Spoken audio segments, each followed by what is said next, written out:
আমি বারবার একটা কথা বলি যে কোনো মানুষকে ভালোবাসে না,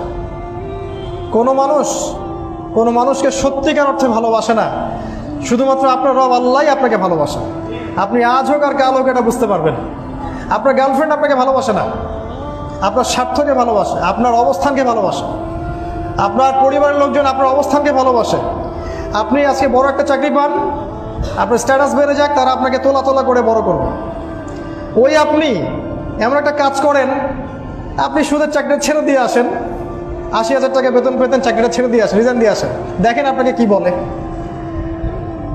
আপনি আল্লাহর জন্যে, ওরা বলছে আপনি দাড়ি রাখবেন না, আপনি আল্লাহর জন্য দাড়িটা রাখেন, হারাম রিজিকটা ছাড়েন, হারাম অ্যাফেয়ার্সটা ছেড়ে দেন।